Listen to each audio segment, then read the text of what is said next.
So we're back. It's been a few months that we've been gone, but we had this opportunity present itself, and just want to welcome all of the viewers back.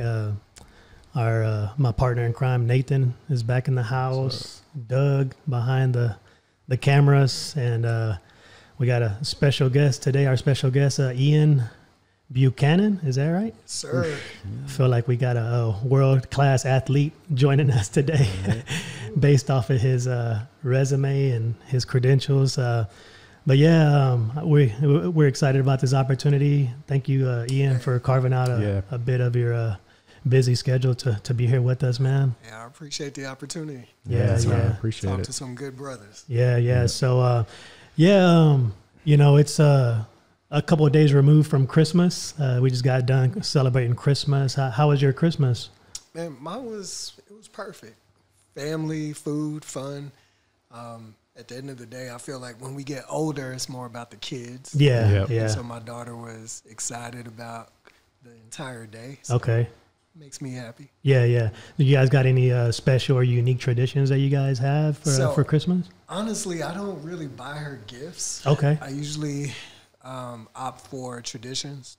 Okay. Or experiences. I'm sorry. Yeah. So in the previous years, we've gone to Jamaica, ski trips, Nice. Disney World, and this year I actually bought her a dog. Oh, I did wow. buy her something, but that was pretty much it. Okay. Yeah. What kind of dog? She got a miniature schnauzer. She got to pick it out. She wanted a brown dog. She said, I want a dog that looks like me. So Nice. Cool, What'd y'all man. name the dog? That was an interesting name. What'd you name it? So she picked a name. I came up with a list. We went through the list, and she systematically canceled everything out. I wanted Irie. I thought having like a little Jamaican vibe. Irie, I like Marley, but she opted for 7. And her reasoning was she's 5 right now. Next year she'll be 6 and then 7. So.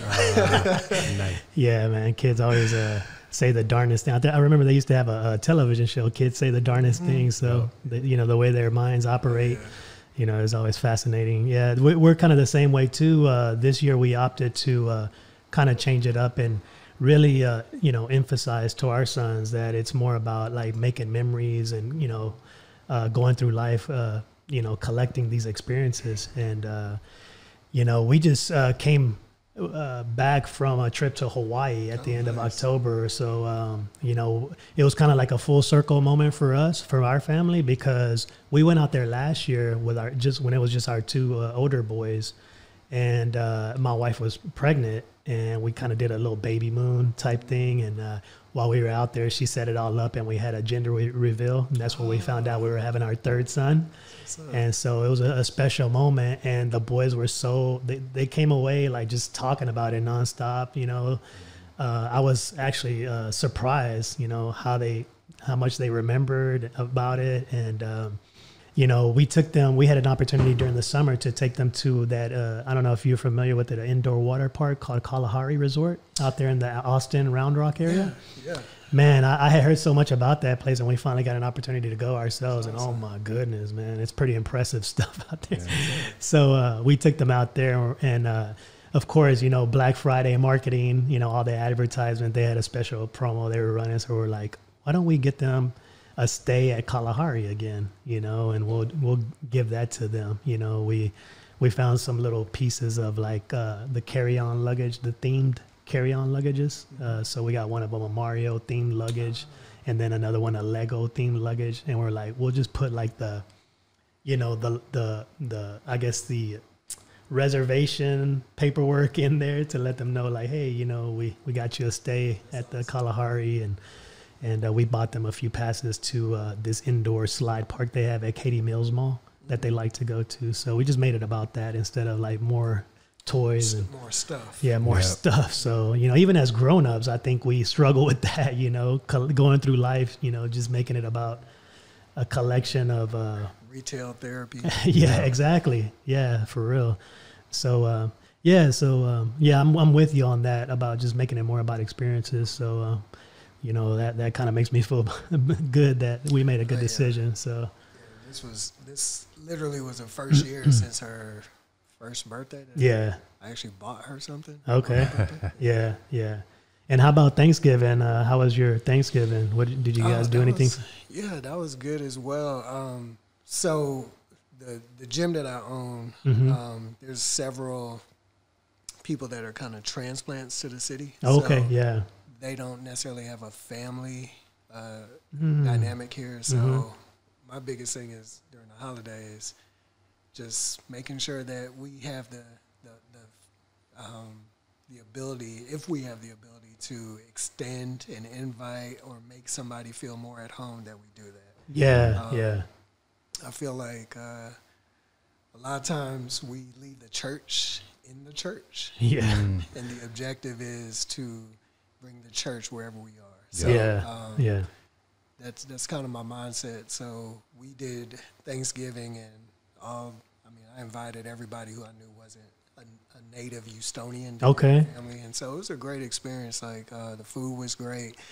Some people brought some of their native dishes. Yeah. Like one of the guys was Haitian. Okay. And so that was a cool experience. Yeah. I've only had Haitian food like once. Okay. Yeah. We had our games and everything. So overall, it was a good experience. Oh, that's what's up, man. Yeah, so like when you mentioned that, it reminded me of the church we were at before the pandemic happened. They would during the holidays or during Christmas time, they would have an event that they called Around the World because they had a diverse group of members there. So like everybody from their native, homeland, they would bring a dish unique to their native homeland for that. So that, it kind of reminds me of that. So, but that's very true what you said, man. Like a lot of the times we just, my wife and I were just having that discussion prior to you guys getting here this morning. Like, oftentimes we just kind of stay stuck in our own little box, and instead of doing what we're supposed to do, and it's like reaching out beyond, the confines of our churches or whatever. Right. So, yeah. I mean, at the end of the day, it's all about relationships. Yep. I think sometimes church can be more of a business, kind of go in, clock out. Yeah. And when we don't have the ability to produce those relationships, I think it impacts our growth even as believers.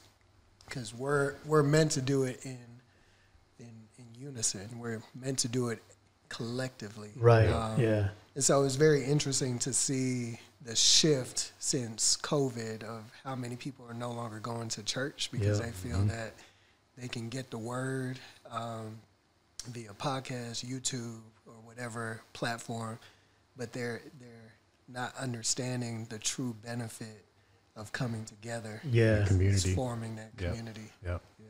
Yeah, and that's kind of a conversation that we've kind of had. We haven't gone that deep in it, but it's something that I don't know if I've mentioned to Nathan or, I know I've talked to my wife about it and a couple other people that, a lot of those sacred things like fellowship, we've kind of reduced those down. And we make the mistake of thinking that just socializing is fellowship, that, hanging out is fellowship, but fellowship is deeper than that. Mm-hmm. The fellowship, that we read about, the koinonia in the Bible, it's deeper, and it's actually doing life together, being involved in each other's messes, Yeah. The sad thing about that is I feel other religions do a better job, especially in the United States, than Christianity does. Mm-hmm. That's so I've true. seen so many communities of, actually the first time I saw this, I was living in Dallas, and I was blown away. There was a mosque right down the street from us, and basically I can't remember what day that they congregated, but whenever they congregated, you would see hundreds and hundreds of people walking to the mosque, not driving, walking, because they formed a community within a mile from the mosque. Yeah. So they're doing life together, they're going to school together, they're worshiping together, and I thought it was beautiful. I was like, wow, what would that look like if the Christian church was able to do that as well? Yeah. Just that community part. There was a book I read a while ago, and a minister was talking about if you want to be an effective minister when it comes to reaching the community, one of the first things that you need to do is relocate into the area that you plan on ministering to. And for a minute, I was really focused on inner city ministries, and so that was what he was getting at. You can't necessarily be effective living 30, 45 minutes away in the suburbs when your ministry and the people that you're called to serve and shepherd are in the inner city. And I mean, you could apply that to anything, but I think there's something powerful about being immersed in the area that you're supposed to be ministering to with the people that you're actually ministering with. Yeah, of course. Yeah, because I mean, I guess geographically and logistically, you know, you mentioned shepherding. You know, one of those responsibilities, or those, I guess, one of those things that's involved in shepherding is, like, you know, just paying house visits. I was talking to my dad like over the holiday, and you know, I was like, you know, he made a comment about like somebody that we know, not. He was saying like it seems like that individual is not called to be a pastor, you know, or they don't have the calling to be a pastor yet. You know, they have that title and they're serving in that role, and I was like, well, you know, how do you base that decision off of? And he was like, I guess just preaching, the preaching style or method. You know, I guess he felt like as if he wasn't, he didn't have the preaching down like other speakers do.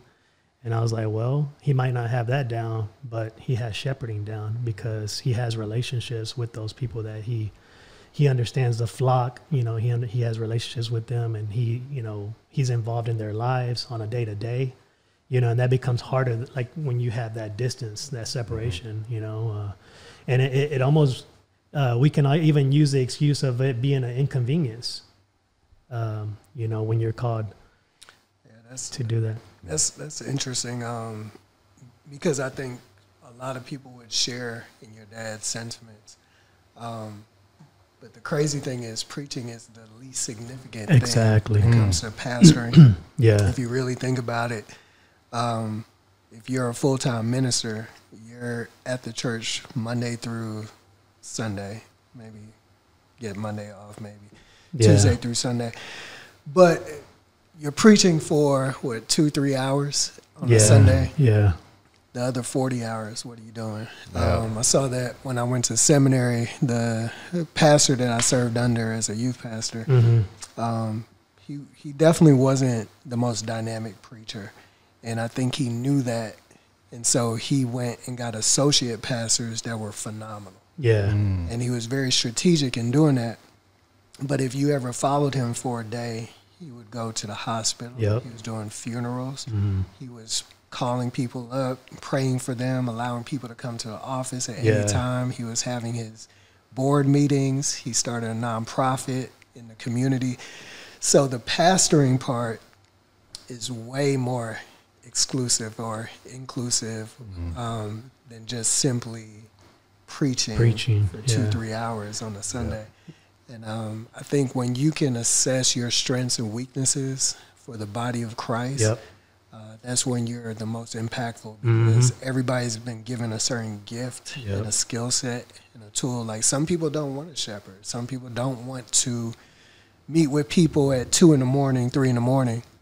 But then there's some people, that's their thing. That gives them life. And then there's some people who are phenomenal speakers. And then there's some people who, they get up there, but that's just not their thing. But I think when you look at it in terms of, okay, we're going to put this person here, this person here, this person here, versus putting the pressure on one person to be everything to everybody, I think that's when you have the foundation for something beautiful in terms of ministry.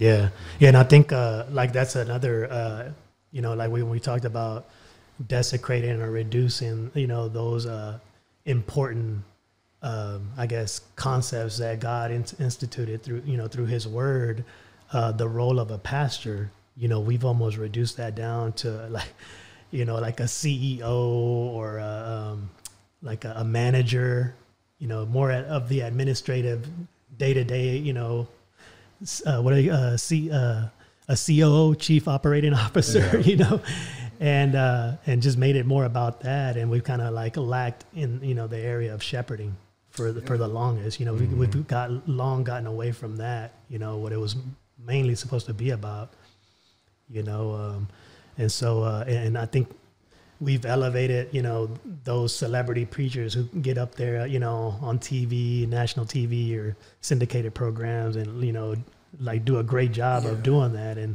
I think that's human nature. We elevate the thing that's flashy, Mm-hmm. we elevate the thing that draws attention, and we don't value enough the things that we should in terms of character and integrity and having a moral fiber that is respectful and honoring to God. yeah, But when you look at Instagram, when you look at social media, you're seeing the highlight reels of Yeah. everybody's life, even Yeah. the preacher.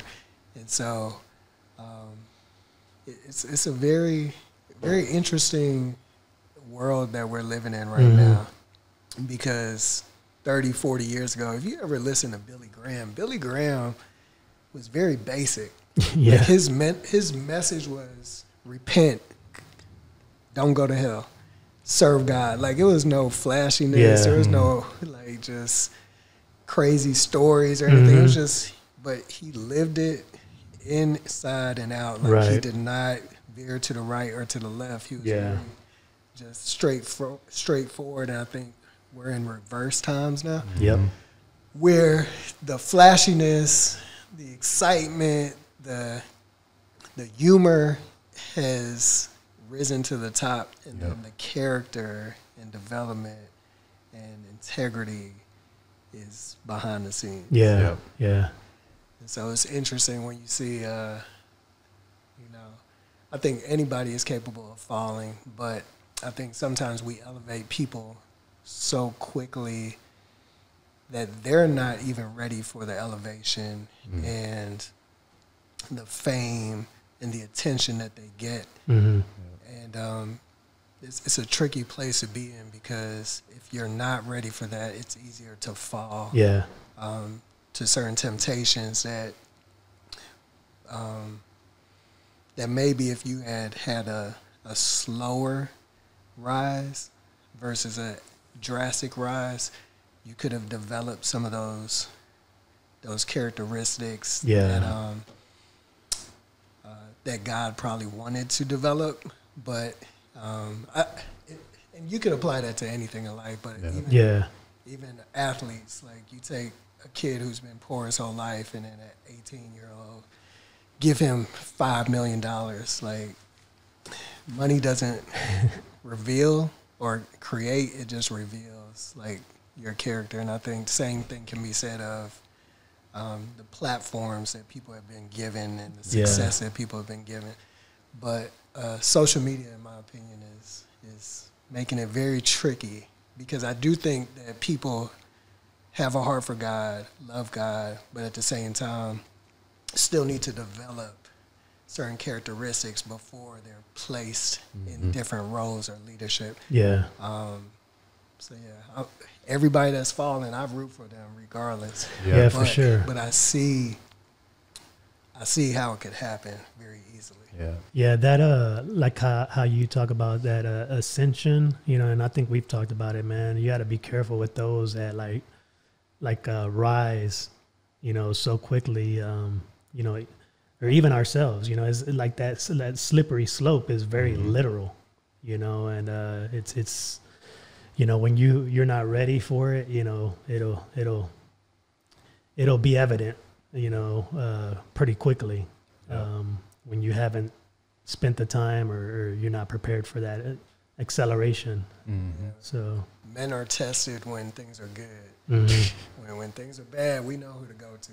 We know who to call on. But when things are going real good, that's when we're really tested.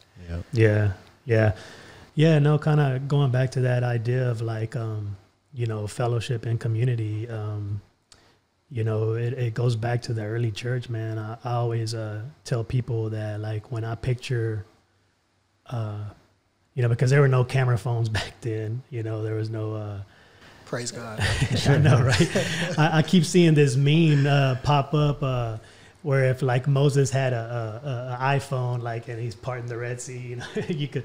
So, but yeah, like you said, thank God that didn't exist. But I just kind of picture them just coming out of that upper room, man, just locked, you know, like in locked arms, you know, just kind of moving, you know, simultaneously, you know, and, you know, not leaving anybody behind, and just kind of moving in just that true unity, you know, and yeah, so for the longest, man, we just been passing off like just basic socializing and hanging out for like true genuine fellowship, and we've been lacking in that area for the longest. And my wife and I were having a very good conversation before you guys got here, and you know, she was feeling like down and sad because, you know, we've been making an effort to connect with some people at the church that we're attending right now, and it seems like once again, we kind of found ourselves where,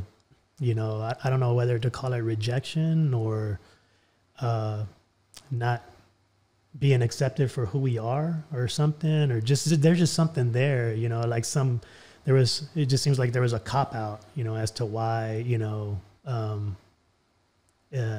it's not developing, or there's nothing, like, I don't know, because we were like getting together with these couples, and, you know, of course we can't go anywhere, like, because we have our sons, you know, and so you know, all of a sudden our sons, you know, became a problem, or causing too much of a disruption or whatever, and they messed up some of the, like, you know, kids are being kids, so they kind of got into they cause a problem with the plumbing or something, and the sink clogged up, and so you know, like one of the persons there, I guess the homeowner, like, approached me, and we had a talk, and, you know, it just seemed like perhaps maybe they were using our kids as a cop out to kind of just, you know, distance themselves, you know, from us or whatever. I don't know what it was, but it just seems kind of off now. Yeah.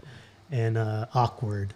And my wife, you know, was just sharing her sentiments, like, you know, that it's sad, you know, because we're really trying to connect with people on that deeper level, and just have like that genuine fellowship. And it just kind of, we keep finding ourselves like, because my wife, you know, she's pretty blunt and straightforward. Before, when I met her, she had no filter at all. I mean, you know, at least now she has a you know, more of a filter, but man, where's she from? She's Vietnamese. Yeah. So, you know, she's Asian. So they're known for being blunt and just straightforward. But and so and, you know, and even myself, like, we've kind of found ourselves kind of talking about the church today. We found ourselves in a dangerous place where we're so worried about being PC, just like, you know, the outside world as well, you know, trying to be like, you know, just we play in too much, or we put too much importance on all the formalities of what church we've made church to be. And so we feel like we got to talk a certain way, you know, or and if you don't, you know, it's frowned upon, and so, like, you know, there's been times where, like, you know, I'll share, we share our hearts, and you know, it doesn't go over as well with the people that are listening to it or whatever. So yeah, once again, we've kind of found ourselves in that position where, like, you know, we kind of come across another roadblock where we're really trying to build that fellowship with people, and, you know, it's not happening. You know, it seems like people are only okay with it, you know, until it becomes uncomfortable or something uncomfortable comes up. So, and then people want to back off, you know. But whenever I picture the early church, it's like, man, nothing was taboo. You know, the idea of something being taboo within God's church, I mean, that's, to me, is like a contradiction, or is non-existent, you know, because if we're really in one mind and one accord, we would know of each other's shortcomings. We would know of each other's hardships, because we're directly involved with one another. So, and there's no shame and no accusation there, no judgment. So, but yeah, it just seems like, you keep running into the same thing over and over and over again, where people grow uncomfortable with certain things or there's some judgment there. So yeah, it's very unfortunate, but, it's like, I told my wife, don't be discouraged, if we spend our last dying days, trying to restore God's church, to how it's supposed to look, at least we died trying. But yeah, it's been frustrating for sure. When you're trying to live it out and be what God has called us to be, and you keep coming across the same issues over and over and over again. So yeah, I just kind of piggybacking off what you were talking about, but yeah, we were one of the things we talked about and we've said before is like it's sad when you can connect with people that are unchurched, more. It just seems more effortlessly than you can with those that are a part of the church. You know what I'm saying? Yeah. So or long time and like churchgoers. So yeah, but even like talking about the community, like with Ian, like his gym that he has, like I met Ian through Rashad. It was like July 4th, and I went to the Post Oak Hotel and the bar there, had a drink, and then I was talking to these girls, and then Rashad came out. He actually works there. And then me and him just naturally just hit it off. And then I found out he was from the Caribbean, like the Bahamas, right? And then I told him that I was half Jamaican, and so we just connected on just that level right there, just naturally. And then we started talking about working out, and then he's like, "Hey man, we should work out sometime." So we got together, worked out, and he's like, "Hey, you should come check out." It was all natural effort. I came to the body shop, which is what Ian owned, and then I worked out there one morning, and then he introduced me to Ian, and you were sitting in your car. I remember that we first met each other. But he's like, "Hey man, yeah, you should join." And I did a couple classes there, and I could feel that community vibe that what we're talking about here, even within the, kind of relating it to the church and the community. It's interesting because it's like everybody in there is pretty collective, like different ideas, different perspectives, but we all somehow like they all come together and they hang out outside of working out, and it's literally like a community. Even sometimes when I don't show up, he'll text me, "Nate, where you?" And it's kind of like going back to that pastoral role, like house checks. Like he'll just check in, "Hey man, where you been at?" Like, it's not all the time, but like occasionally he'll just hit me up, "Where you been at?" Yeah, you don't let it go for too long. Yeah, and, he's just checking in, and I was like, man, that's even a simple text to somebody, man, goes a long way. Yeah, for sure. Because you never know. I mean, not that I was dealing with anything. Well, I kind of was, but everybody's going through stuff, and so you just never know. Just like the other day, like the I was a part of this men's group a couple weeks. It was like a 12-week program, and I think it was Christmas Eve. One of the guys just randomly hit me up, and I was actually dealing with some stuff that day, and he just randomly hit me up, and then we went and hung out that evening and just talked about it. And come to find out, he was dealing with some stuff too, and then I was like, man, it's crazy. With people like that, even with Ian too, and even you, when I first met you, like it's like, I don't know, I just feel like the people that I've met recently, just within even though it's been a short period of time, it's like I feel like I've known some of these people a lot longer than that. Which I also find that kind of interesting too, that dynamic with people. I don't know what y'all's thoughts are on that, or a thought that came to mind that I had recently was, how you talk about that instantaneous connection that you had, but it still took a little bit of an exchange. Right. You guys talked a little bit, and found out that you guys share that in common. That you guys both are have that Jamaican background or whatever with Rashad, and you guys made that connection there. But in my mind, when I pictured kind of going back to the early church, it's like, man, the Word of God says that ye shall know them by their what? By their fruits. And I think, I mean, you don't even have the connection is instantaneous without even any verbal exchange. You know, you'd be able to spot, oh, that's like, even the Lord said, like, you know, when he was hanging on the cross, like, who is my mother? Who is my brother? You know, those that do the will of the Father.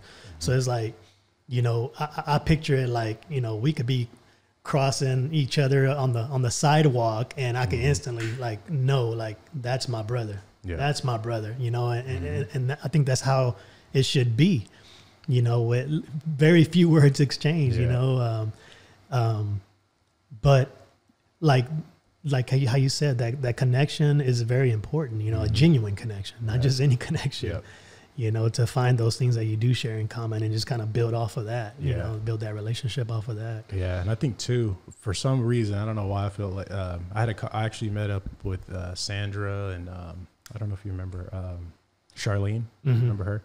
So last night we were at dinner. She invited one of her clients out, and we were talking, and she was asking how I was doing, and ended up opening up. Ian knows a little bit about it with one of this girl that I was talking to at the time, and and what's interesting, what she brought up to me was she was talking about being vulnerable, and I think that also plays into building a deeper connection with somebody, because I think at times, like, I guess as men, you kind of, just depending on where you come from in life and stuff you go through, you kind of build up some of these walls, or you have to have this tough exterior. Right.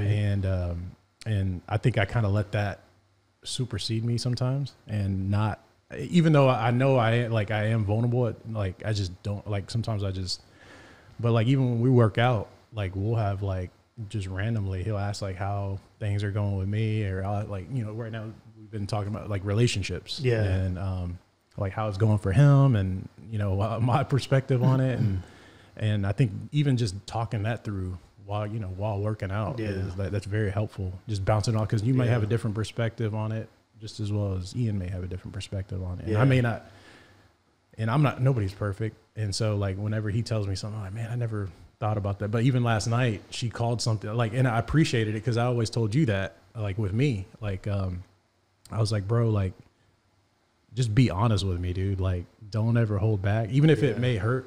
Like, hey, man, I know you may not want to hear this type thing. Like, it means a lot, and I think you need people like that in your life. And it's what's that scripture where iron sharpens iron? Yeah. And I think that's where that, like, where the sparks are flying. That's when you're getting sharpened, and those are the people you want to be around, you know. Yeah. And it kind of, I guess, ties into with, you know, these people that are rising to the top so quickly. I think a lot of people are looking for being entertained, and these people are very entertaining, but it's just surface level stuff. It's not that much more deeper. Yeah.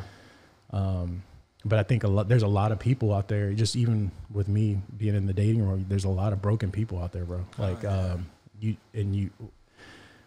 know, like with friends and stuff, it just happens naturally, you know, we meet each other. But like with dating, you're basically trying to find this puzzle piece that matches in with your life. Like, and it's like, and then these people have all been through, a lot of these people have been through several relationships, and they've fallen apart, or they've been hurt, and I don't know. I know I'm kind of going on a little bit of a rant here. No, that's good. But whenever y'all want to jump in on it. But a lot of good stuff. Nah, I mean, there's so much that we can keep going in on that, but that's what I guess just recently what I feel like God has shown me is to be a little bit more vulnerable, like just open up. And that's what I was telling Maya earlier. I said, cause she posed a question to me. Why do we keep running up against this issue when we're trying to develop, like, you know, build true, genuine fellowship with some of these people, like, you know, like church folk, or just, you know, anybody that we're trying to like connect with spiritually. Right. It's like,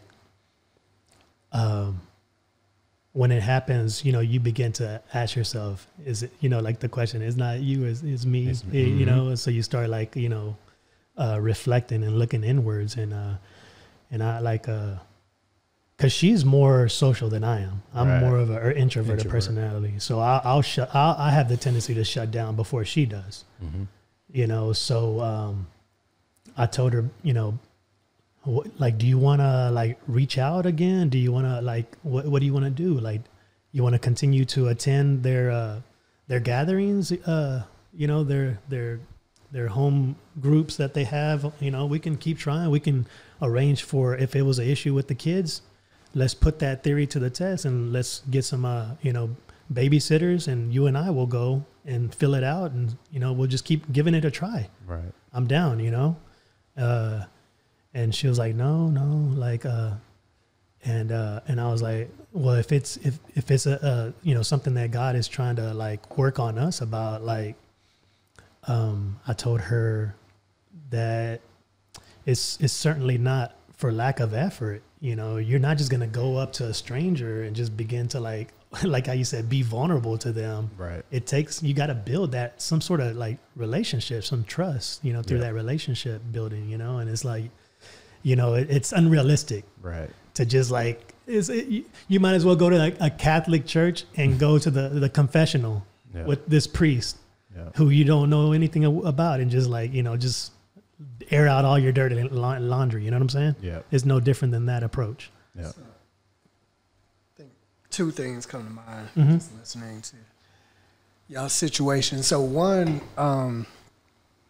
when I think of Acts, I think of Peter and Paul. Yeah. And I think it's a good reminder that you can be moving towards the same purpose. You can serve the same Lord, same God, but you're not always going to get along with the people that you're in community with. Mm-hmm. Yeah. They had different juxtaposed positions in terms of how they would interact with Gentiles, what they can eat, all that. Mm-hmm. You're not always going to get along with the people that are in your church, right? So that's the first thing. Second, just like Nathan was talking about dating and trying to find your person, I feel like your tribe, your community, your friends, your ride or dies, it works the exact same way. Yeah. We're both in the dating world right now, and I agree. Most people have some form of trauma. Most people have been hurt. I don't like the term red flag that people throw out. So we had a whole episode on that. Yeah. I'm anti that term because, in my opinion, it's not about red flags. Because at the end of the day, everybody got red flags. Yep. Everybody has their traumas.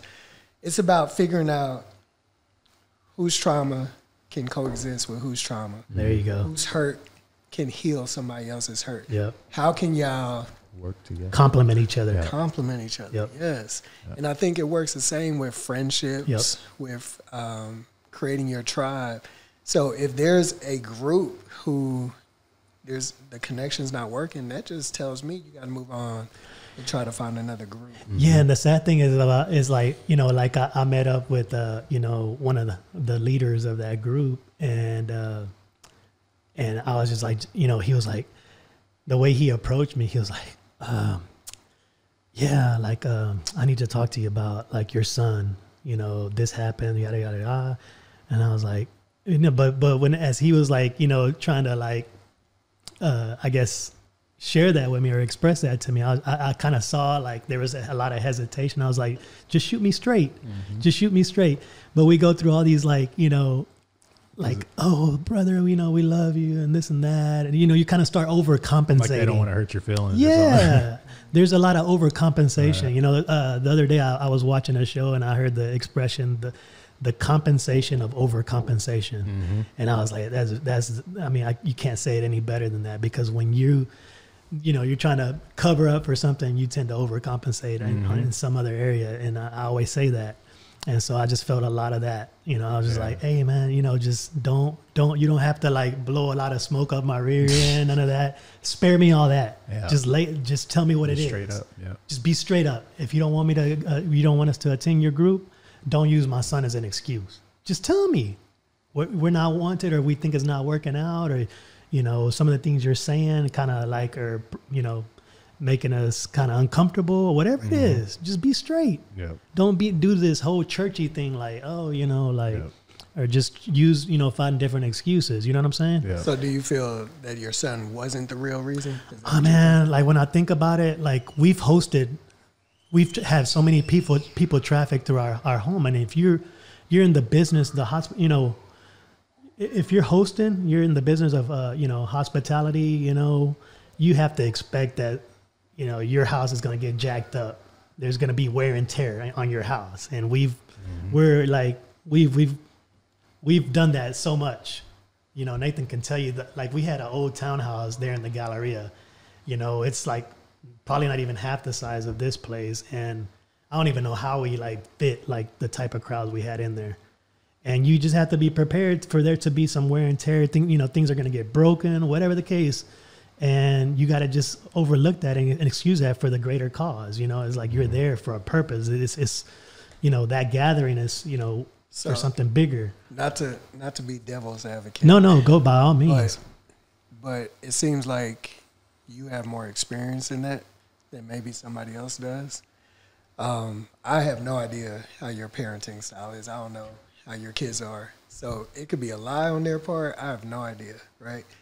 But I do know people come from different cultural experiences, like there's some people are gentle parents, right. Some people are strict, and then there's some who they can't necessarily coexist with parenting styles. So right. Even going back to dating relationships, I have stopped dating people because of how I saw their kids as. Right. I was like, I don't want nothing to do with this.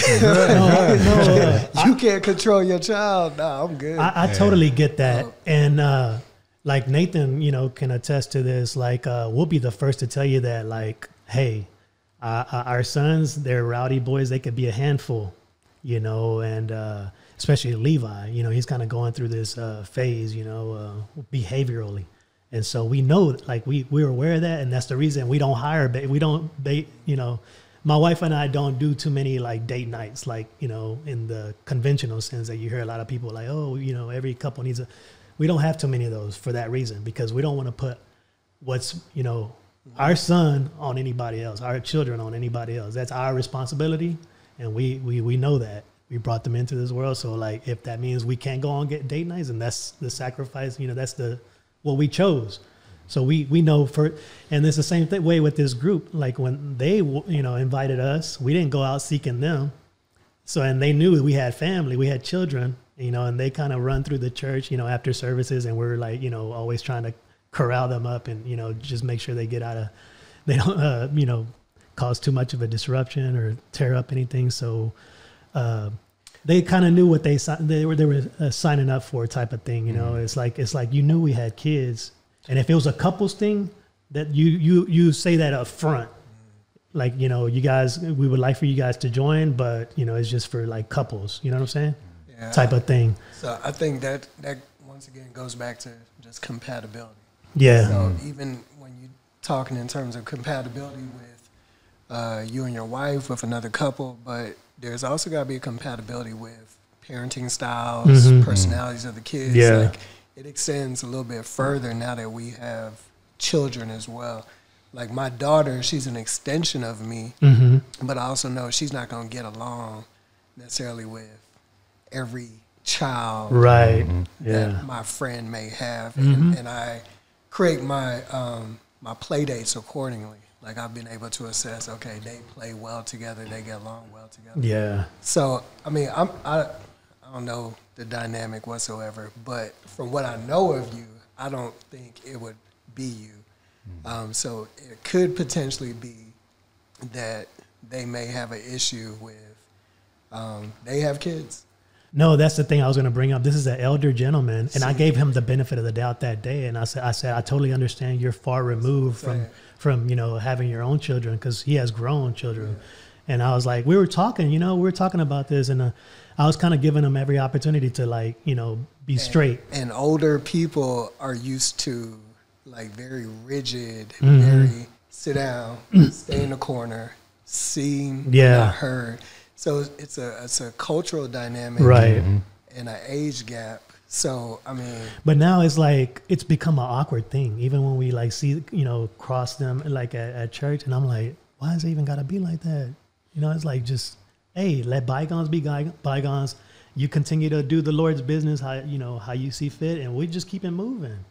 Yep. And it's like how you said, like, you just got to move on, and it's because Nathan will tell you, when we get like involved with people, we get like so attached to them. Like when we pour ourselves out into people, and we just love people hard, so it's like, and we've dealt with many disappointments when people just kind of dip out, of our lives with no unheard of reason. And it's like, we've seen it like over and over and over again.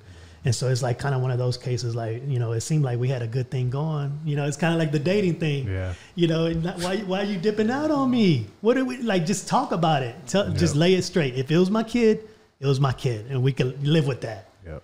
But if there's something deeper to that, let it be known. So we can work on that, because I want to grow spiritually and be, mature. I want to, become the person that God has called us to be. You know what I'm saying? Yeah. So just like, let's talk about it. So how do you know if it's deeper or if that's what it was? I don't know. I guess it could be kind of like past hurts too, that like we've experienced, and we kind of see the writing on the wall type of thing. Or, I mean, it could just all be harmless, and it could be like how you said, just chalk it up to a case of like that compatibility, and them not being around little kids for a long time, and being rigid and stuck in their ways. And I can respect that. I'm big on respect, especially for our elders, and so I could live with that. But as far as like it having to feel awkward, or it's just like, no, if it was harmless, there's no need to feel. I could still be all love when we see each other. We could still meet up occasionally. Just us. Like. But it seems like it's kind of been like when you're dating somebody and everything seems like it's going so good, and it's been cut off. Sounds like my situation. Yeah, so I felt bad for my wife this morning, because she was feeling the heaviness of that, because we do our best to try to like connect with folks, and we pour ourselves out, man, and kind of as you guys are probably experiencing dating, trying to look for that partner. You kind of pour out all your energy and your effort, and to feel disappointed again. You kind of just left hanging, with no closure. So it works. It's the same way, relationships. I'm kind of like you too. Like, when I start hanging out with somebody, and sometimes I don't verbally say like, oh, hey, I really like I show more in action. Right. Like if I'm hanging out with you, like my most valuable commodity is my time. So if I'm pouring my time and hanging out with you, like that's my way of, hey, I like you. I like hanging out with you. Like same thing, like with you, and then whenever somebody pulls that away, it's like, but I guess some people, you got to express it to them, like say it in words sometimes. Cause it's like, that's not even enough either.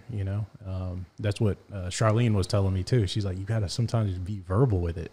Yeah. She's like, not actions. Yeah, it does go a long way, but like sometimes you got to verbalize it to somebody, because they don't know. But I'm just like, okay. I was like, I get it.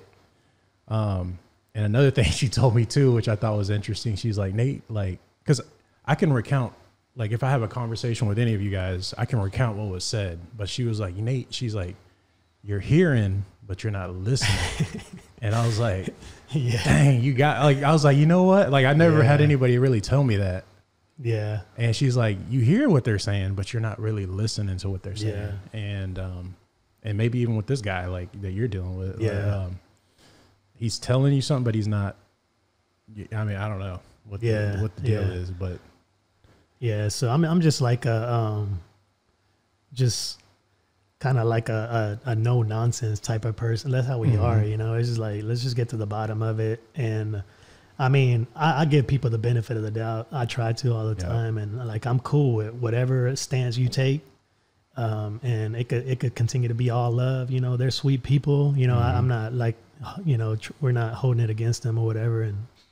But it's just like, yeah, man, it's just one of those frustrations, I'm sure you guys are familiar with, trying to find a partner. It works the same way when you're trying to make deep spiritual connections as well. So, because like you said, I mean, we have a deep longing and desire to like fellowship in the way that the way that the apostles in the early church did, because I think that's, you know, the church that God wants for us to have, and that he kind of left a blueprint or a format for us to follow, you know, and we're just trying to get back to that, do the best that we can.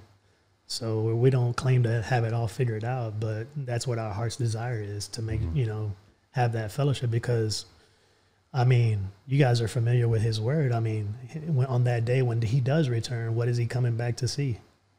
You know, a church, a bride that's without spot or blemish. And it's like, we're so far away from that right now, man. Yeah. And he even, like, on one occasion, he's like, well, I find faith on the earth. So it's like, yeah, it's on every corner. It's in every little shopping strip, you know, but that's not faith, you know. It's like, are we exercising our faith the way he taught us to, you know? And so, man, we're just trying to do our best, man. And, you know, it's like, I think if things get uncomfortable, it's a good opportunity to come to the table and just have those hard conversations and kind of get to the bottom of it. And we'll never know where we're falling short, you know, if those things aren't, like, you know, expressed, you know, kind of like you said, you know, or maybe we're hearing, but we're not listening. Yeah. So, and with me, like in the dating thing, you know, I always like to get some kind of closure, because I kind of want to know, like, where did I fall short? Yeah. You know, vice versa, you know, whoever it is. And, but I also like to kind of improve upon myself. Like, hey, cause I know I'm not perfect, bro. Yeah. Like, by no means, but, if there was something that I did wrong, I want to know about it so I can work on it and try to improve it, you know? Yeah. But, you know, and I've gotten closure on some of them, and some of it was, you know, yeah, you're right. Or it was something that they were dealing with, or they've all been like different situations. Yeah. But again, it goes back to being vulnerable, man. Like, even with, you know, working with Ian, like, you know, I'm trying to transform my physique and try to get on his level over here. But like, even, you know, like, he had me take pictures, you know. I'm pretty confident in myself. I mean, I'm not like jacked up yet, but I know I'm gonna get there. But just, you know, even having to come to him and, like, because even with some of the girls and the guys that he trains, like, you know, you'll see on his Instagram, like, how you see their transformation, what they used to look like, and then what they look like now. And that's a vulnerable thing. Some people don't want to show their bodies, or I got this area I need to work on. And it's kind of a similar thing with, you know, dating, or, you know, building regular relationships with people and trying to connect with people. It's kind of putting your stuff out here. Hey, this is where I'm at, and this is what I got to work with. And if you're open to it, let's work together. Like, you know, vice versa, because I'm sure you have stuff that you need to work on and improve on, like, even, you know, with my own physical body, you know? Yeah, it's funny you use that, because that analogy, because like the guys that I exercise with, like, for example, we've gotten big into ultimate frisbee, and so we'll get good games going, and so sometimes, well, now they have pennies, you know, we put on pennies to tell what team is what. But before that, and even this morning, like, or yesterday, we do the shirts versus skins. And I'd always try to avoid being on the skins team. And I'll joke around and be like, man, I'll joke around and I'll tell the guy, my mom raised me to be a modest gal, you know, so I won't take off my shirt, or, you know, so I'll try to figure out a way to, like, keep my shirt on. So got the dad bod out. Yeah. Man. So, but it's so true, man. Like, you're not just going to expose your vulnerabilities to just anybody, you know. It takes time to, like, and you know, a lot of the times you kind of get, like, far into, you know, what you think is a good, thriving, healthy relationship, and you start to get vulnerable, or you start pouring emotions and energy into it, and you get that rug pulled out from under your feet, and then you're left with, you know, disappointed. You know, it's like, man, like, how will we ever know? Let it be known what was that determining factor that made you pull back. You know, what is it that you know, that I could work on for the next experience that I have, you know, with somebody else, or another group of people, or whatever. So so Nate, you back in the game, man? Or you still? I'll be honest with you. I was talking to Charlene last night, and Sandra, because, like, I think after a week after that deal happened, my situation, like I had some friends like, oh, you're single, Nate, again? Like you're out there? And I was like, and she's like, hey, I got this friend I want to introduce you to. Like literally the next week. Like, so we went on a group outing. Like she's like, hey, I want to introduce you to this girl. And she was pretty, but it was just like, it wasn't there for her. Like, I'm one of those people like, and I noticed this is a big thing with this dating culture too. People like monkey branch around, like going to like they'll go into one relationship and then jump into the next one. And I can't do that. Like when if I'm with somebody and I'm spending time with them, like I need time to like process that. And then what I personally like to do is just take all my energy back in and just improve upon myself, work on myself.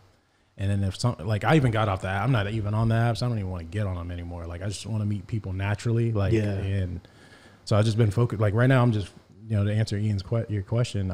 I think right now I'm just like, at least for the next 3 months, I want to just focus on myself, and then if something comes up, naturally, I'll kind of go with the flow of it. But I think right now that's what I want to just focus not only on my physical health, but also my spiritual health too. Like talking to God more. Cause I know that's something I've been kind of lacking in a little bit as well. So I want to kind of, and I think, like God has a funny, like I know for sure, like God brings people into your life for a reason, they're not just there just for no reason. There's always some kind of learning lesson that you can learn from it. And, like this one, I mean, I feel like that was one of the main, even when all this was going down, I prayed, man. I even, getting vulnerable. Yeah. Like I was crying, bro. Like I don't do that often, unless it's like, that really hurt me or whatever. Yeah. Yeah. But like when I was praying, I felt that God was like, you need to let it out like sometime and not hold that in and I do that sometimes. It seemed like you really like this girl. I do. Yeah, like out of all the ones that I've met, and like you said, or you made a comment earlier, like, finding somebody that you want to work with and grow with, like even because again, nobody's perfect, and like I'm one of those people, like I'm all in, like I like working with people. And go ahead. Well, I have a question. Yep. So if you felt that way, what was your hesitancy to verbalizing it? I think, maybe it was like the child of me, like maybe possibly being rejected, which I don't think I would have been. But like kind of like, you had that feeling with these people, like you feel kind of like, I feel kind of like rejected in a sense. Maybe that was what it is. And I don't know. I mean, it's a good question that you pose. I feel like sometimes we try to stick to a script or a timeline in terms of like, hey, 3 months, 4 months, 5 months before but I think sometimes when it comes to matters of the heart, you could jump a few steps. Yeah. You don't necessarily have to follow what's been outlined by whoever. Right. And it's funny you mentioned that because Charlie, she brought that up too last night, because I've talked to a bunch of different people. I've heard people, some friends of mine, like when they met, they like right now, my buddy, he's Luke, he's getting married in May this coming up year.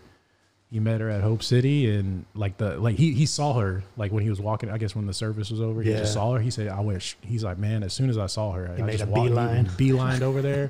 Hey, my name is Luke, and then her name's Jenna, and they just hit it off. And he got her number. They went on he said they went on a few dates that first week. He said after that second or third date, he said, "Hey, like." He just basically said, "Hey, I want to be," and she was down with it. And sometimes it's still happening, these days in the times we're living in. But but I've heard people, 2 months, 3, because, and I think the reason I've been doing that is because I have dated quite a few people. Yeah. And sometimes a lot of people put like you see the surface levels. Oh, even on Instagram, it's all curated, like what you want people to see or how you want to be projected out there.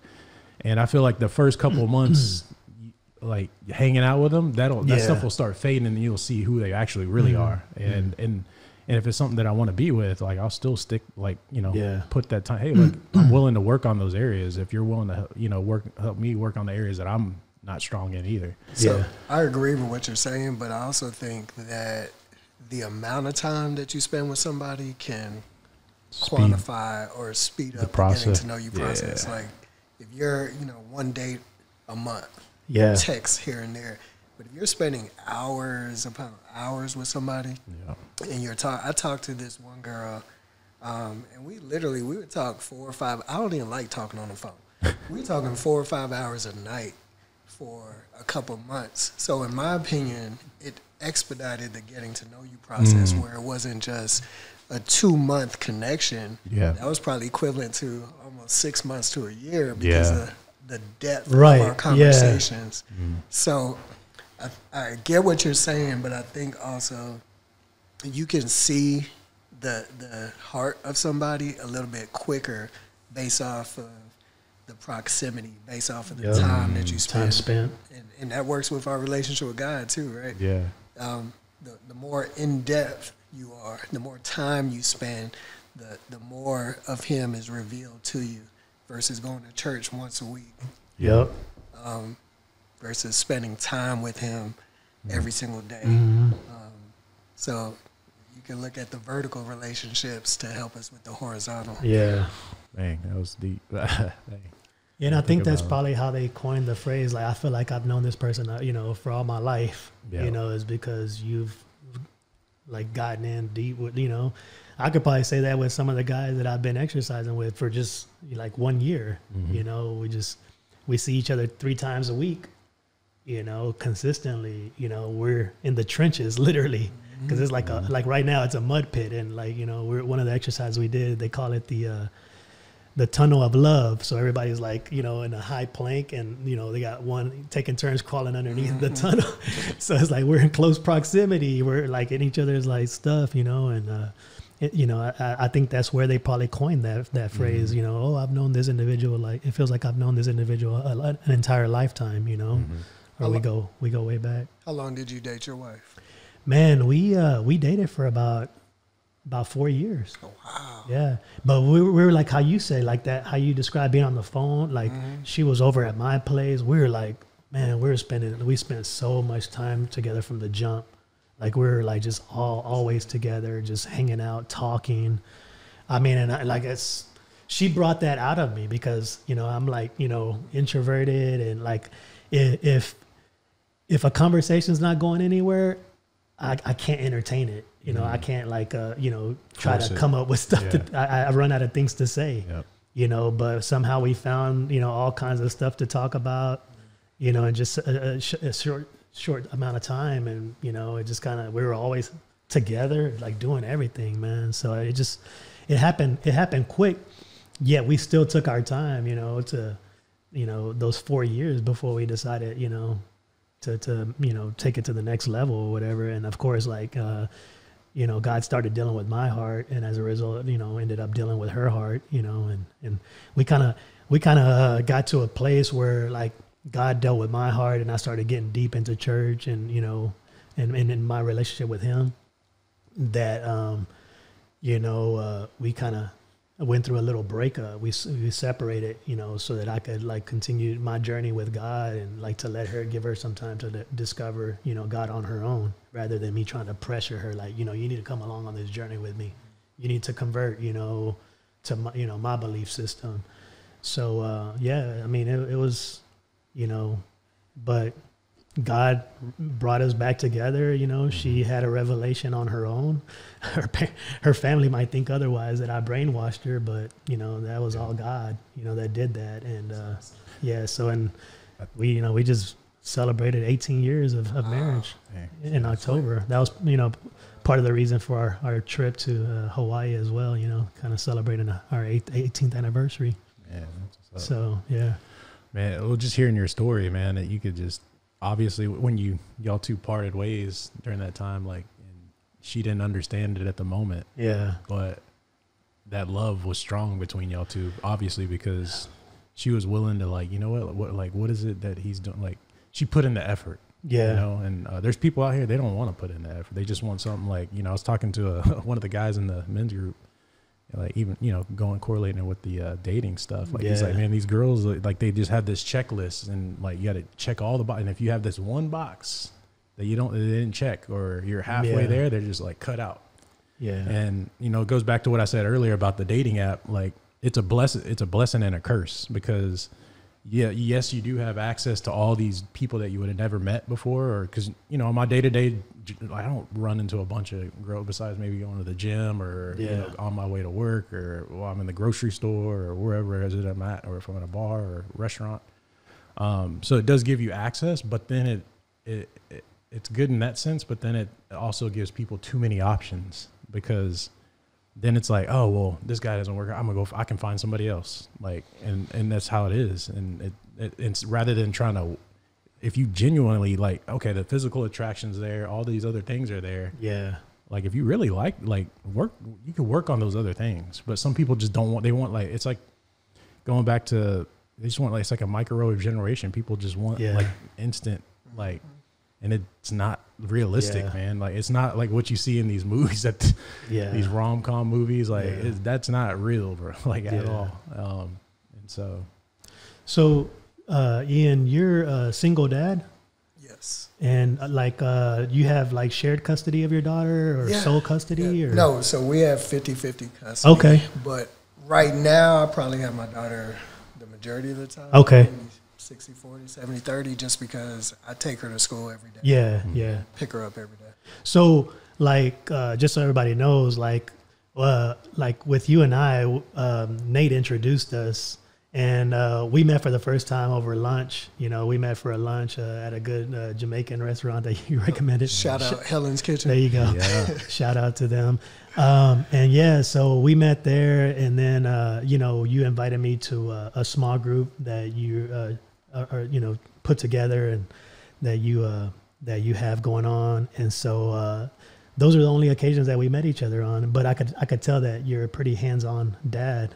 You know, that's the reason I asked that question. You know, did you have sole custody or shared custody? She's blessed with an amazing mom. Okay. Her mom is a superstar. She doesn't live too far from here. Yeah. But we co-parent very well. Okay, cool. So I also have a stepdaughter. She's 13. Okay. And I'll try my best to continue to be involved with her life as well. But Sage and I, we probably do spend the majority of time right now, but it's going to shift when she switches schools. Okay. And so, like, are you actively, like, dating? Yeah, I'm trying to find, I said this is going to be my last year not having somebody wear matching pajamas with. So yeah, I'm trying to find my person. So how long has it been since that time gap since Sage's mom and you were together? We got divorced in 2022. Oh, okay. So, okay. Yeah, it's going on 3 years. Okay. Of singleness. It would seem to like a person like me that it's still fresh, like it just happened. But for you, it probably seems like an eternity. Yeah. It's been a while. So I've attempted to date. On and off since then. And how quick were you to, get yourself back out there from that situation?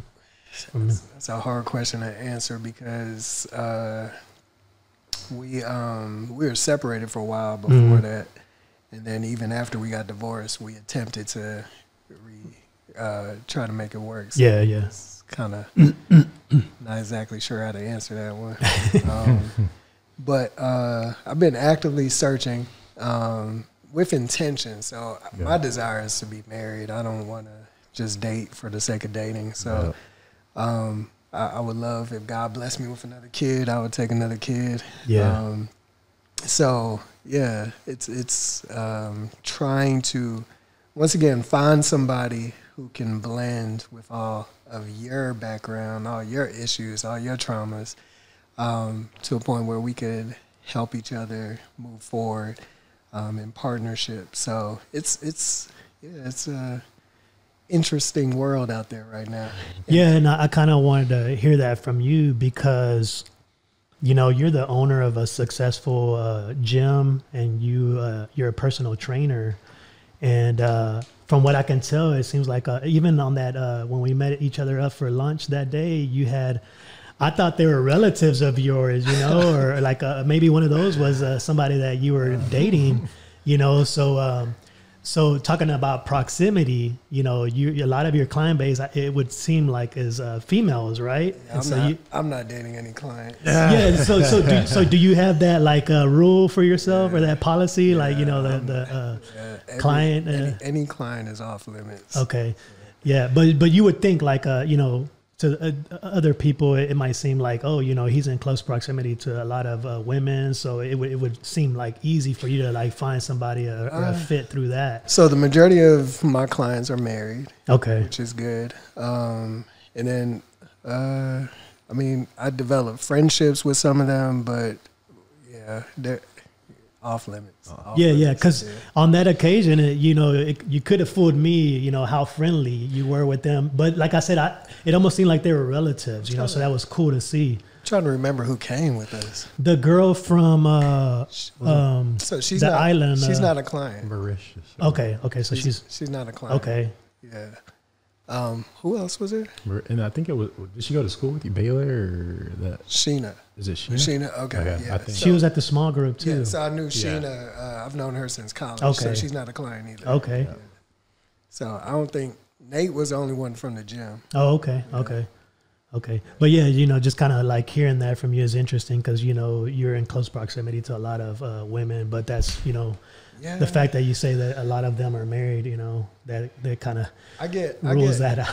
So. Yeah, I'm kind of like Nate. Like I get a lot of people who want to play hookup or matchmaker, but you know, it's one thing I've realized. I think women assume that a lot of times women cannot separate the character of somebody and the physical attraction of somebody. So for them, all their friends are beautiful because they know who they are internally. Yeah. And I get it, but I do think physical attraction is big, at least for myself. There's some people where it may not be towards the top of the list. I totally understand. But I want to have like an animal magnetism, just straight up attraction to the person I'm dating. Okay. And if I don't have that from the first time I meet them, I don't want to grow into it. I want it to be, you know, something that I would be happy looking at every day for the rest of my life. That's how I'm looking at it. Yeah. And so falling into some of those situations where it's like, yeah, they're good, they're great, got all these great stuff going on, but then there's not the physical component for me. And then there's some where it's just a personality difference. Some it's a religious difference. Like I don't feel like they would help me grow closer to God. And then I also do my best to practice abstinence in dating. So that's another thing. Everybody's not going to want to abide by that either. So that's interesting. Yeah. Like I don't know. I can't do it, bro. I don't know how. So that is, I'm not saying I've always attempted to do that, but that is definitely my heart's desire in terms of how I can honor God in that way. I feel like sometimes when we get physical too quickly, it blinds us in terms of being able to weed out, in terms of being able to fully assess whether or not we're a good fit because there might be a physical connection. And so when you talk about physicality with, you know, a potential, you know, partner that you're dating, like, what's the most you're comfortable with? Is it just, you know, because I mean, I'm comfortable with everything. I'm sure you are. I'm sure we all are. So it's not about comfortable, like in terms of like my desire to honor God. Right. Yeah. If you're doing it, you know, with that in mind. So, you know, we holding hands. Like, I don't have an issue with kissing, holding hands. I mean, just no sex. Okay. Clothes need to stay on. Okay. But yeah, no doing the lambada or anything. Nah, we gotta bumping and grinding. Gotta play play it Like, as safe as possible. since we're on that, like how, because that's something that I struggle with. Like it's Yeah. hard for me now. But I'm curious, like from your perspective, like how did, like, I'm sure like if you've gone on a handful of dates or you even become exclusive with them at some point, I mean, if they're, it does make it easier if they're a believer too, I think too, if we're, evenly yoked. And so that would be that understanding there. But like some of these girls, I mean, some people say they're Christian, but they don't actually like go to church every Sunday and practice these things. But I'm just curious, like how, how that conversation go, or did they bring it up? Like if you're not. No, so after a while, it's something that I lead with. I think when it comes to celibacy, abstinence, the man has to be the lead. Like the woman cannot set the tone. That's across the board. So it's like if I am relying on her to keep us pure, it's not going to happen. Because then I'm going to test the waters. I'm going to try to push the button. So I have to go in with the mindset that, hey, I don't know if you my person. I don't want to waste my energy. I don't want to have an exchange with you in that way. Because the Bible talks about when you have sex with somebody, you become one with that person. There's not just a physical connection, there's a spiritual connection. I don't want to be spiritually connected to everybody out here. Especially like after a few months, I realized, this person's not for me. I see these characteristics, these traits. And I think for me being in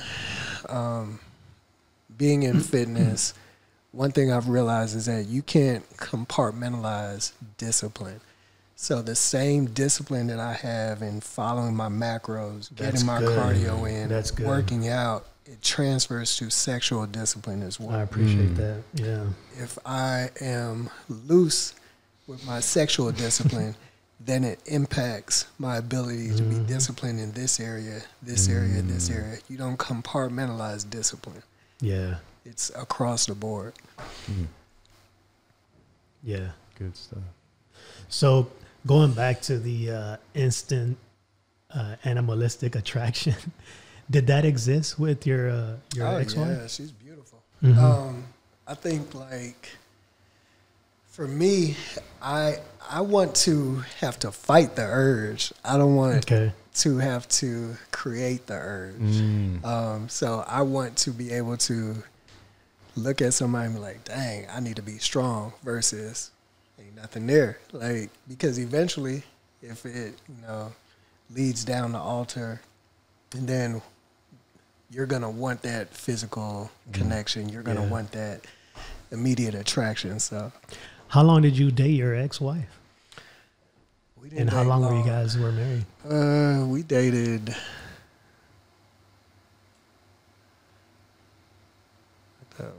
hold on. I guess we dated 8 months, sorry. We dated 8 months, and then we actually had a private wedding. And we did not, like only a handful of people knew. Then we had a public wedding later that month in Jamaica. Okay. Wow. And how long were you guys married for? 3 years. 3 years? Yeah. Do you mind me asking the reason why it didn't work out between you two? I don't mind you asking, but safe word. No, I really don't mind asking, but the issue is for me, I don't like answering because she's not here. Okay. If she was here, we could fair. have that conversation. Okay. But the thing is, let's get her name and find out. But the thing is, when it comes to relationships, when it comes to just how you do life, everybody has a different lens in which they are taking information. There's always two sides to the story. Exactly. Yeah. So I can tell you why we ended from my perspective. Okay. But my perspective is going to be completely different from her perspective. So I don't want to just share my perspective without her being able to tell. You got out of that one. So you found a way to get yourself out of that one. I mean, at one point, it was real easy for me to just spout it out. And then her and I had a conversation, and I realized I was telling the truth. That was my version of the truth. Your version. But she was also telling the truth. That was her version of the truth. We were going through the exact same situations, but our lenses were completely different based off of what our past experiences were, based off of how the events impacted me versus her. So it's like our versions of the truth are our versions of the truth. And I think that was real helpful for me to understand and to get to a point of forgiveness and healing in terms of everything that happened for both of us. Did you find yourself, the reason for that, you having to arrive at that place, was it because in the past you had been unfair in your assessment with her? Or like were you guys like, kind of like slandering each other or each other's, I guess, part that you played in it not working out? I don't want to say slander, because slander means or alludes to some untruth. Yeah, right? for lack of a better word. I think, just kind of being unfair in your assessment, I guess, would be. Yeah, I think it was just a or blaming. Blaming is another word. There was blaming. There's probably a one-sided view of what occurred. And I think if you interview somebody who was around during slavery, you interview a white slave owner and you interview a slave, they're going to have two different perspectives of what was going on during that time period. But this isn't necessarily false, and this isn't necessarily false either. It's just that their experiences of the exact same event are from completely different perspectives. Yeah. So for me and her, I have so much respect for her, so much love for her still. She's an amazing mom, amazing co-parent. So I want to always present her in the best light possible, and just out of respect for her. No, that's cool. I can tell just the way you talk about her. Yeah. I haven't met her or I've never met her or seen her, but like just from, you talk very highly of her. Yeah, she's good people. Yeah, the reason I ask is because you talk about your approach now to dating, wanting to do it in a way that's honorable and pleasing to God, and keep it pure. Was that the same approach that you took with her? No, we did not. Were you in a different place back then? I was. Okay. We did not. And that's even more reason why this time around, my desire is to make sure that that's not the case. Okay. Yeah. Okay. Lesson learned. Mm-hmm. Teachable moment. Oh yeah. No, that's what's up. I respect that. So, yeah. So you. So since then, how many people or serious contenders have you had? Like, have you kind of been? I know Nathan has kind of like, I wouldn't call him a serial dater, but what is like? Do you use apps? In the place, with your approach now, how do you approach that? I just got on Hinge 2 weeks ago. Yeah, I just got on Hinge 2 weeks ago. Tell those of us who don't know really or are unfamiliar with the apps, like what's that one or what's that one all about? Because I know a lot of them have different themes. I feel like they all about the same. Okay. Trying to find somebody. But Hinge has been cool. But I would say contenders, like people that I really was interested in, it was two people, legitimately.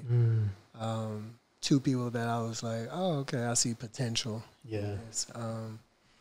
But one thing I'm trying to do better at is close doors, because I had like 3 people try to spin the block in the last few months, and it gets a little confusing because in the beginning there was something that initially attracted you to each other. You saw good in that person. And then you start thinking about, well, why do we stop talking? Well, maybe we could work this out, whatever. So it gets a little confusing in that regard when somebody spins a block. And then it's also very appealing to not have to go through the getting to know you stage again, which I hate. Like, what's your favorite movie? What's your favorite restaurant? What's your favorite? Oh, my God. It's like an interview.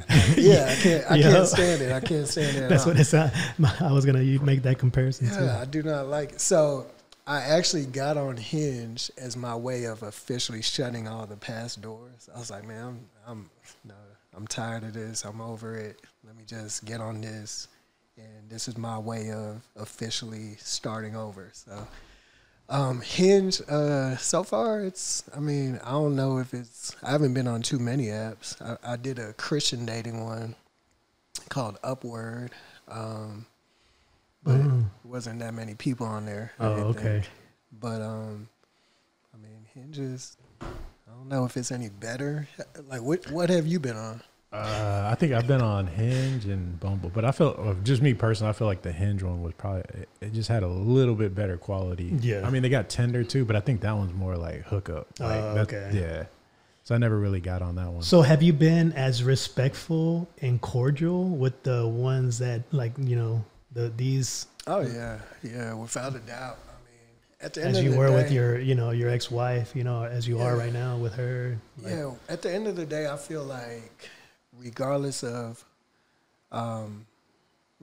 your occupation, if you consider yourself a Christian, just the title itself means Christ-like. mm-hmm. And so my duty is to be an ambassador for Christ in every aspect. I fall short all the time, but if I am calling myself a Christian, my desire is to move forward in everything in a way that's going to respect God and give him glory.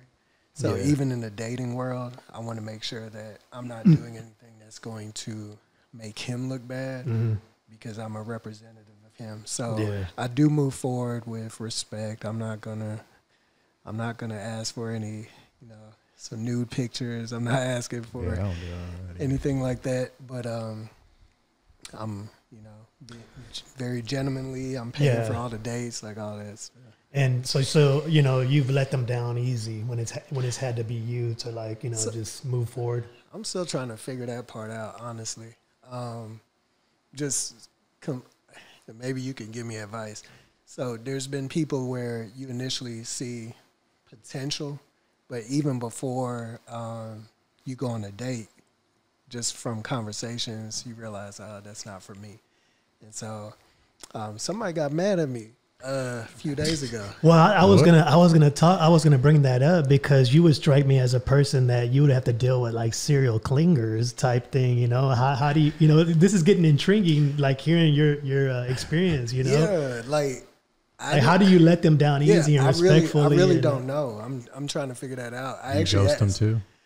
Okay, so but look, here's the thing. I actually asked two of my homegirls what had happened about was this because I feel like you don't ghost somebody if you never met them. Like if we've never met, that's different. Like that is different. Yeah. If we've never met, I don't feel like there should be a responsibility on me to go through. Yeah, I agree. You mean like in person, man? Yeah. We've never met in person. So just to clarify. So that I agree with. Like if you're just on the app, you never met them.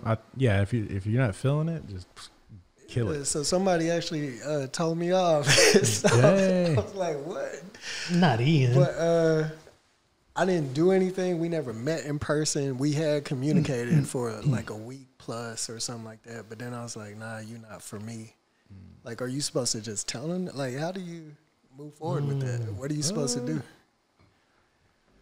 See, that's what I was trying to get at. I was going to ask a question too. So, like, how long? Because me, if I connect or if you match with somebody, like me, I'll have a little bit of banter here and there, like for a little bit, and then like for a few days, and then I'll just straight up ask them out, like, hey, love to see, like if they look physically attractive, I want to see them, like the profile, like, hey, I'm gonna, but I don't know how long you like talk to them. Nah, it don't take that long. This particular person, we tried to meet prior to, but she had like a birthday coming up. I think it was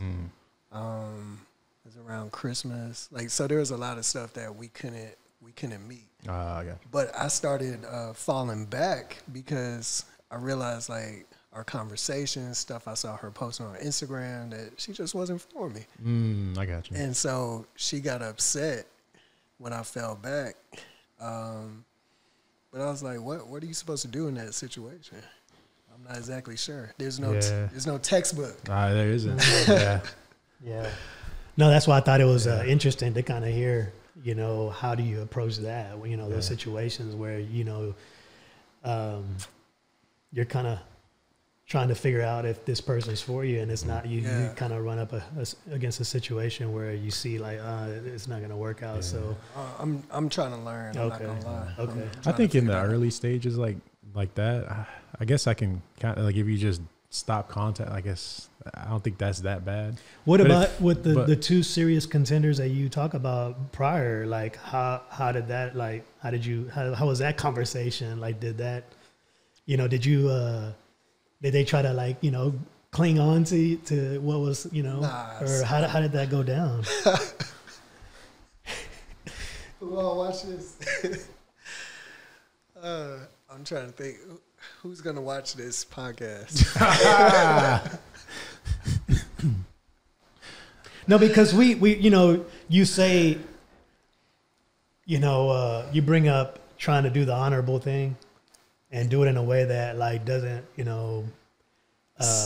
paint, what we're trying to represent in a negative light or whatever, all that, and trying to do it the right way. Yeah. Basically do unto others as you would want done unto you. So, right. So how has that played out previously for you?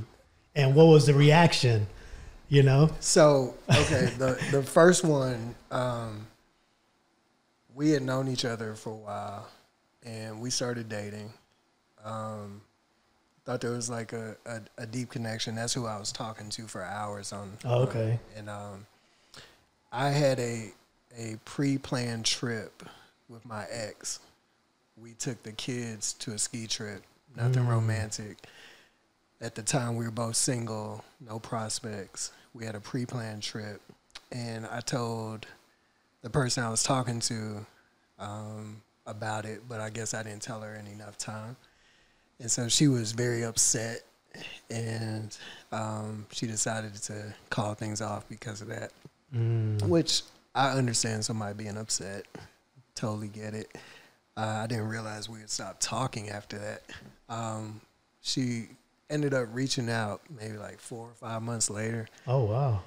And we started talking and working on friendship. So, and entertained dating again for a little bit, but I think at the time we realized maybe we should just continue to be friends. So okay. So yeah, that was one of those situations. Yeah. And that adds another layer to it too, because you have your ex-wife and you guys share Sage, and it's like and you guys are doing the co-parenting thing. It does. So how comfortable, will these prospects be with that? I think.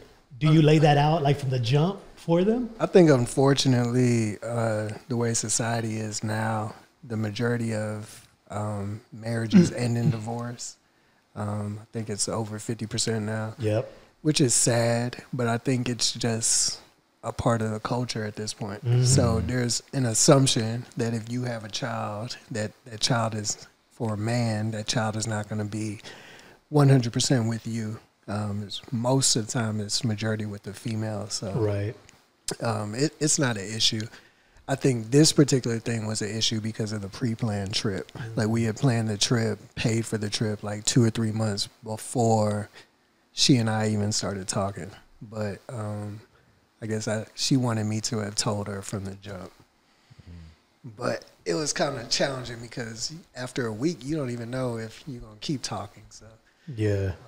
So do you go into these, I guess, when you meet somebody new, do you go into it and you just full disclosure look like, or is it on your profile or like, well, I mean, you hadn't used the dating apps before, so it's full disclosure of what? Like that, we're previously married and you and your ex-wife are doing the co-parenting thing. I just say I have a parent and then, I'm sorry, I have a child. And if you say you have a child, there's the assumption that you're co-parenting.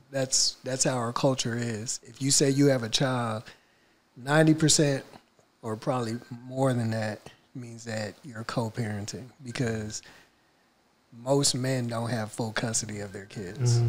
But co-parenting could look different for different, people. Yeah, it's going to be different for everybody. Like my understanding of co-parenting is kind of, I guess I've only heard it be, in the way that you describe where you guys still kind of vacation together and stuff like that. And like, you know, some women might not be comfortable with that. There might be that jealousy there. Like, hey, what are you doing? Yeah, for some people, that's what it means. But typically it just means, like, the actual definition means that y'all are raising your child together, but in separate households. Yeah. So there's a level of partnership right there.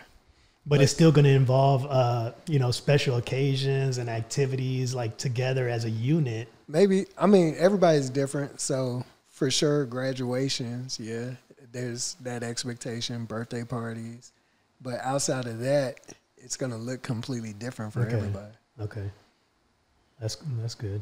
Yeah.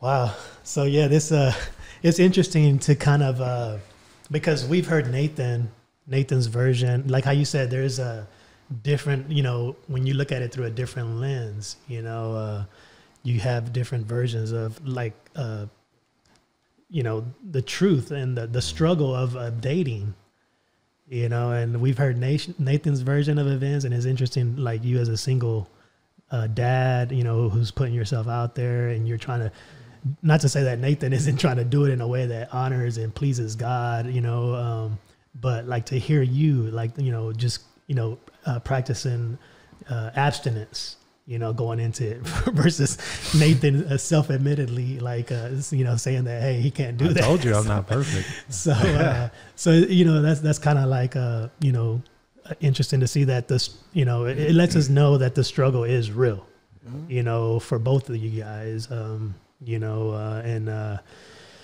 and you guys have the same goals and just trying to find that life partner, you know, and, you know, we've always told Nathan that, like, you know, we can't wait to celebrate that occasion with him and, you know, see him become a dad, you know, so, you know, it's just unfortunate, like, the place that we are in time, you know, the way our culture is, our society, you know, and it's, just added so many more layers to it than already exist. Yeah, it has. I just saw how many, what percentage do you think people meet their spouse via social media now, or internet, or dating apps?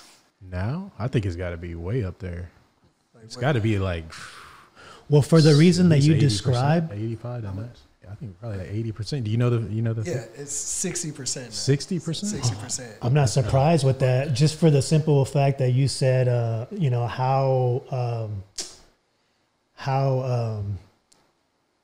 how much, you know, we don't look forward to, like, having to go through the whole gamut again, like, of, like, you know, it's almost like an interview. Right. And I know for a long time, that's why I kept the only job that I had, because I didn't want to have to go through the whole interviewing process again. Yeah. So, it's funny. There's this meme on Instagram where it's this guy, like, he's sitting there and he's like listening to it's like the same, these girls are like, and he's just sitting there. He's like, the next date, it's the same thing. So, like, if you have an app that eliminates that, you know, or simplifies it, you know, it's like, why not? It's convenient, you know? Yeah. So, like, it's 60% now, 2024, but 4 decades ago, social media internet didn't even exist, right? That's true. So now, 40 years ago, you met your spouse via friends and family. Those were at the very top. Mm-hmm. Now, meeting them through family is towards the bottom. Friends is, I think, second or third.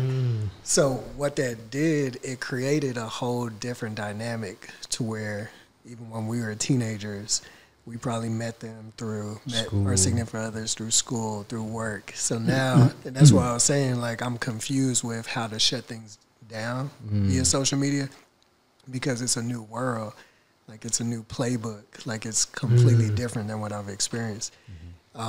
Even with Janae, I met her through a friend, but that was even via Facebook. I saw her picture, reached out to a friend introduced us. But now it's a whole different dynamic in terms of, like, the dating apps and how you move forward and how you talk and converse and all that. Yeah. Maybe it goes back to what you were talking about with this guy, like, you know, just being, even though you don't even meet them in person, but just being honest, like, hey, you know what, I just, based on, you know, whatever, just speak your truth, I guess, and let people, I guess, know, like, because I think that does, like, you know, like my sister, she's on the apps too, dating, and she was telling me that one of the things she's dealing with is like people just ghost. And then it leaves people feeling some type of way because they're like, man, what did I do? Was there something I said? And I think just being honest with that person, like, hey, like one of the girls I dated,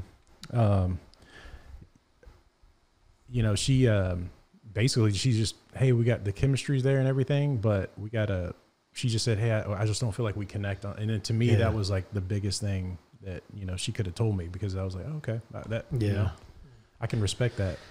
Yeah. But hold up, what time is it? Yeah, no, we're kind of. Yeah, I think we're way over time. We'll have to pick this back up. Yeah, for sure. Yeah, it took a whole different, like, but I'm grateful for it. You know, you know, we didn't even get a chance to kind of get into your background. You know, the whole fitness side of everything. But no, I appreciate it. You know what's being discussed here, and I think it's super necessary, because you know you guys aren't the only ones, and it's kind of like you said, like we're getting to see it from a whole nother lens. You know, different perspective, and like I always tell people, you can't go wrong with generosity. And the same holds true with being generous with our conversations and our words. And even me, in my marriage with my wife, usually when there's some sort of tension or conflict or anything, you know, here in the household, it always stems from a breakdown in communication. You know, so one thing we try to practice, you know, as much as we can, is just constant dialogue, just talking, you know, just, you know, even if we're, you know, just beat and exhausted from a long day, you know, if it's like, you know, right when we lay our heads down, you know, we just have, you know, a brief chat or whatever, just kind of going over the day's events or whatever, just creating a space, you know. And I think that's where a lot of the times we have that breakdown, you know, we're not, you know, talking enough. You can't go wrong with, you know, conversation. And a lot of the times we anticipate that that's going to become uncomfortable. So we rather just avoid that, you know, or just kind of back our way out of it or find a cop out. So in the same way, you know, whether it's relationships, you know, or you know, fellowship that you're seeking with, you know, other believers, or, you know, in relationships, you know, I think it's just always best to just, you know, just like bring it to the table, just have that conversation, and just, you know, kind of like how you use the example of Peter and Paul. You know, they agreed to disagree pretty much. You know, they hashed it out. They were like, you know, you think that it's okay to serve and reach out to the Gentiles, and we don't, you know, we're not comfortable with that. So, and you know, they had that hard conversation, and Paul went back, you know, he continued on his way, and Peter went back and, you know, doing his thing. So it's like, you know, and they still went on to be the pioneers that they were, you know, for our movement. And so in the same way, man, I think you can't go wrong with, you know, too much conversation, you know. So yeah, man, I really appreciate, you know, you guys, you know, being open about that. We had no idea what direction this is going to take. Ian, I appreciate you, you know, taking the time to be here with us, man. My pleasure. Yeah, man. You know, just kind of sharing that insight, you know, from your point of view. And I know we left a lot, you know, that we could have talked about. You know, we didn't get a chance to really get into your background and what you do. So, but with that said, I want to give you an opportunity, you know, to plug your gym and, you know, your services that you have for you know, the fitness.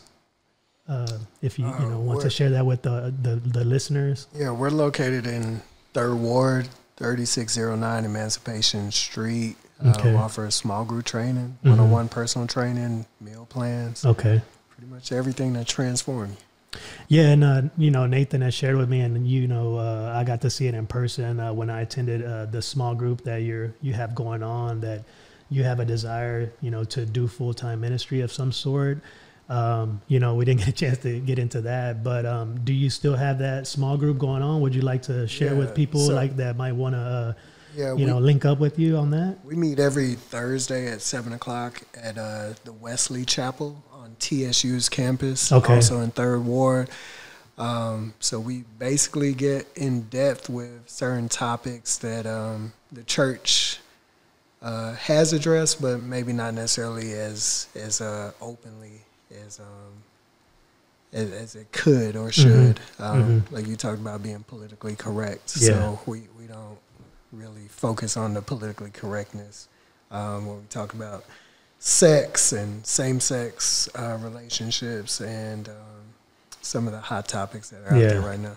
Kind of like what we did just now, the conversation we had now. That's kind of the premise behind what we're trying to do here is basically recreate a lot of the conversations that we've had, and home groups that we've had going on, as far as back as we can remember. So, but yeah, I appreciate that. I was able to attend. I wish I could be there more often, to do that with you guys. And I'm sure, we'll find an opportunity to be back with you guys. And so, yeah, I appreciate, what you're doing with that, and man, just thank you for coming on with us, man. It's been a real treat, man. And definitely my pleasure. Yeah, and you're always welcome to come back, and continue this conversation and, maybe share, more about what God has laid on your heart. I know you have a deep passion for the things of God, and I'm excited to hear more of that as well. Appreciate it. So thank you, Nate, for,